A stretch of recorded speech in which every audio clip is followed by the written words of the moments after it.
बिस्मिल्लाहिर्रहमानिर्रहीम। उम्मीद करता हूँ तमाम स्टूडेंट खैरियत से होंगे।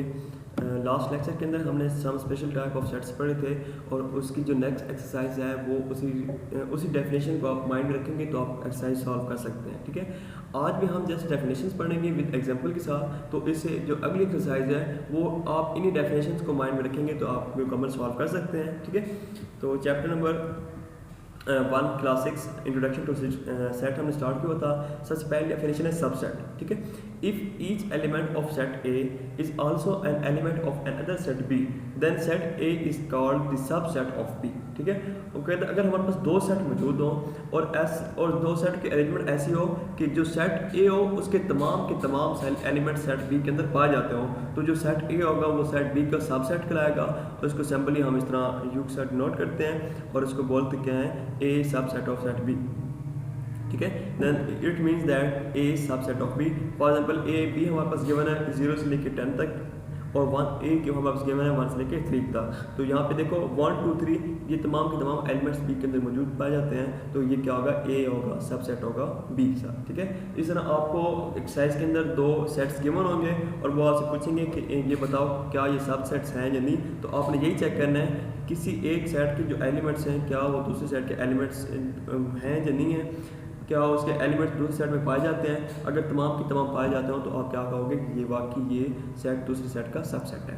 अब बात आ गई प्रॉपर सेट की। If every element of A is also an element of B and at least one element of B is not an element of A then A is proper subset of B. ठीक है, और इसको symbolically हम इस तरह represent करते हैं। For example x हमारे पास गिवन है 2 3 4 5 एंड y गिवन है 3 4। ठीक है, तो यहाँ पे देखो कि डेफिनेशन में इसने यही बताया था कि अगर दो सेट्स गिवन हो a और b फर्ज किया और a के तमाम एलिमेंट्स b के अंदर पाए जाते हैं लेकिन b के पास कुछ एक्स्ट्रा एलिमेंट्स भी मौजूद हैं जो a के पास नहीं है, तो वो क्या होगा, जो a होगा वो प्रॉपर सबसेट होगा। ठीक है, जिस तरह x हमारे पास गिवन है 2 3 4 5 और y हमारे पास गिवन है 3 4, तो यहाँ पे y के तमाम एलिमेंट्स x के अंदर मौजूद हैं लेकिन x के पास हमारे पास 2 और 5 एक्स्ट्रा एलिमेंट्स हैं जो y के पास मौजूद नहीं है, तो x जो y होगा वो प्रॉपर सबसेट होगा किसका, x का। इस तरह एक और है इम्प्रॉपर सबसेट।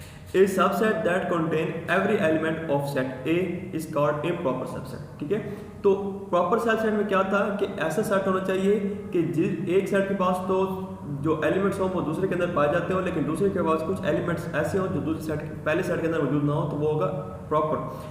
इम्प्रॉपर में क्या होता है कि ऐसे सेट जिसके तमाम के तमाम एलिमेंट किसी दूसरे सेट के अंदर पाए जाते हो और दूसरे सेट के पास में कोई एक्स्ट्रा एलिमेंट ना हो। ठीक है, तो the improper subset and original set are equal as they constant the same element. ठीक है, तो जो इम्प्रॉपर सबसेट है वो इनफैक्ट वही सेट ही होता है। ठीक है, इसको हम इक्वल सेट भी बोल सकते हैं। इसकी वजह क्या है कि फॉर एग्जांपल ए हमारे पास मौजूद था 1 2 3 4, ठीक है, और बी भी हमारे पास मौजूद है 1 2 3 4।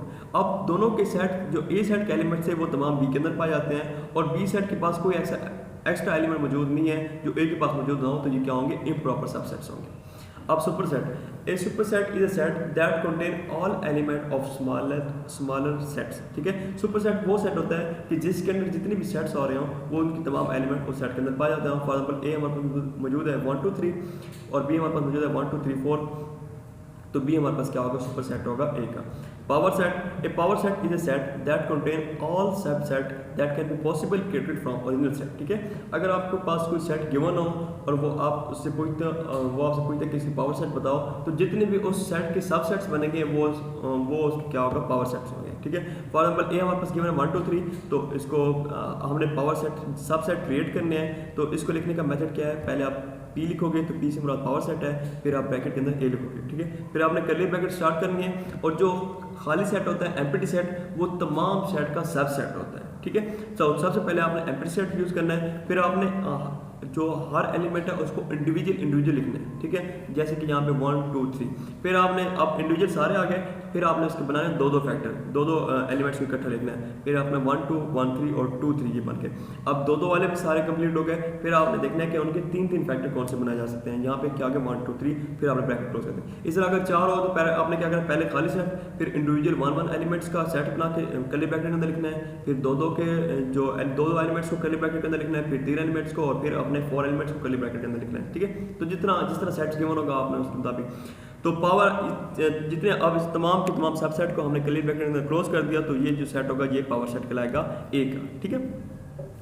और अगर कोई कहता है कि आप ये चेक करना चाहते हो क्या वाकई आपने पावर सेट जितने भी वाकई जितने सबसेट बनते हैं आपने सही बना लिए या नहीं, तो यहाँ पे देखो कि ए के नंबर ऑफ एलिमेंट्स कितने हैं, 3 है, ठीक है। इसके और 2 की पावर जितने नंबर ऑफ एलिमेंट्स होंगे हम 2 की पावर में उतने लेंगे। अब यहाँ पे 3 एलिमेंट्स है तो हम 2 की पावर 3 लेते हैं, तो वो क्या होता है 2 पावर 3 जब लेंगे वो इक्वल टू 8 होता है। तो हमारे पास 8 सबसेट मौजूद होने चाहिए।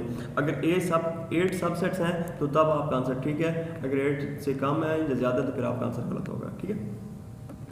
उसके बाद है कोरस्पॉन्डिंग बिटवीन सेट।